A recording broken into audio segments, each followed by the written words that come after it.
The US is bolstering its forces in the Middle East with more fighter aircraft. Those include F-16s, F-22s, and F-35s, according to officials Tuesday, who stressed the jets will be used defensively to shoot down drones and projectiles. A large buildup of tanker aircraft to Europe and deployment of an aircraft carrier have also given additional options to Trump as the war continues. US President Donald Trump called for Iran's unconditional surrender Tuesday, ratcheting up tensions and marking a new escalation to the air war between longtime enemies Israel and Iran, now into its sixth day. After meeting with his National Security Council Tuesday to discuss the conflict, Trump wrote on Truth Social, "We know exactly where the so-called supreme leader is hiding," referring to Iran's Ayatollah Ali Khamenei. While he said there was no intention to kill Iran's leader for now, he added, "Our patience is wearing thin." Minutes later, he posted, in all capital letters, "Unconditional surrender." Trump had spoken to Israeli Prime Minister Benjamin Netanyahu by phone on Tuesday, according to a White House official. Meanwhile, the US president also dismissed a verdict by his spy chief, Tulsi Gabbard, in March that Iran was not developing nuclear weapons.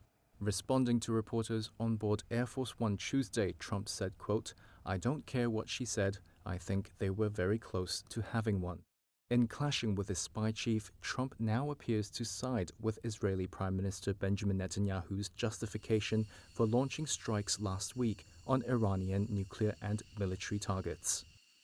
Iran expert Trita Parsi, the executive vice president of the Quincy Institute in Washington, D.C., says the latest developments have the U.S. on the brink of a major escalation and that the Iranians likely won't submit to Trump's demand.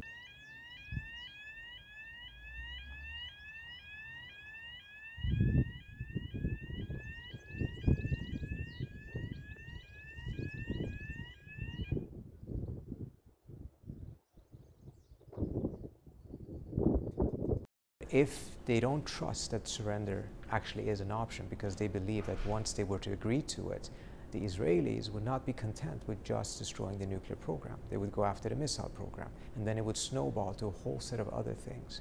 And as a result, I don't think that they think is an actual option. So if Trump goes and insists on surrender, if talks even take place, I think it will ensure war.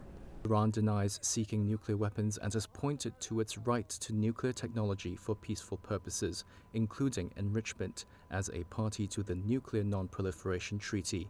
Israel's Netanyahu, meanwhile, has stressed that he will not back down until Iran's nuclear development is disabled. Ever since Iran-backed Hamas attacked Israel on October 7, 2023, and triggered the Gaza war, Tehran's regional influence has waned. That was as Israel pounded Iran's proxies, from Hamas in Gaza to Hezbollah in Lebanon and the Houthis in Yemen.